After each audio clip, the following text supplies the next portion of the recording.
So in this video, I'm just going to talk about the simplest, most effective ways to build a bigger back. And I never thought I would make a video like this, partly because there's just so many videos out there that talk about different exercises that hit certain body parts, because I feel as though my audience, one, already knows what I'm going to say about this topic. Two, my audience probably already knows this for themselves, because I feel like I attract an audience that just understands training beyond a superficial level. But anyways, recently I've been getting a lot of questions about how I built my back, probably because I've been working out with my shirt off more. Well, here's my answer to it. First point, and I know that it's a meme when Mark Rippetoe says this, but it's true, but get your deadlift up to 405 for a set of 5. And then once you get that up, get that to 495 for a set of 5, then 585 for a set of 5. Never stop making the deadlift your number one back builder. Always keep progressing it. Just never stop doing it. I think it's pretty reasonable for most people to get their deadlift up to 405 for a set of 5. And if you get your deadlift up to that or higher, every muscle that's involved in the deadlift will grow, including your lats, your traps, your rhomboids, your posterior shoulder muscles, and all of these muscles will continue to grow absent of any assistance exercises. Because in order for you to lift more weight, your muscles must grow in accordance. You're never going to see someone with a strong deadlift but small lats. That just doesn't exist. Okay, so with that out of the way, the other exercises that you should do, and you should be doing heavy in a progressive manner, are chin-ups and pen lay rows. Those are 2 and 3. Chin-ups preferably with a supinated grip.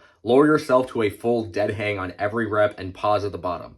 Place a real stretch on the lats, teres major, teres minor, the rhomboids, the middle and lower traps. Pull yourself up until your collarbone touches the bar. Progress this exercise until you can do multiple sets of 5 to 8 reps, then progressively add weight. And lastly, pen lay rows. Get your pen lay row up as heavy as you can. And I say pen lay rows, not barbell rows. Barbell rows are good, but pen lay rows are better for growing your back, and here's why. You initiate the exercise from a dead stop off the floor, starting in a very similar position as your deadlift starting position. So there is some, maybe not a lot, but some carryover to deadlifting more weight. All the same musculature that's trained in the deadlift, so all of the back musculature is trained in the pen lay row. You can go really heavy on the pen lay row with the use of some momentum initiated by the knee and hip extension. And even when you do use some momentum to pull the bar up, you can still control the eccentric portion, lowering the weight to the floor, and then you can reset again. This makes the movement more standardized and consistent. Now, pen lay rows should be done in a pronated grip, so overhand grip, which is opposite than the chin-ups. And this is because if you did the pen lay rows with a supinated grip, it can place an unproductive strain on the biceps tendon, which can cause pain and discomfort if frequently done with heavy weight. So it really just comes down to consistently and progressively overloading those 3 movement patterns. Sure, you can do some dumbbell rows if you like, though you're not going to be able to go as heavy on those than the pen lay row. You're not going to progressively overload your way to a huge back with something like lat pull downs and cable rows or other things like that. So that's my answer to the question. If you hammer those out, you're going to get a big back eventually. That's all I got for the video. Thanks for watching. I'll see you next time.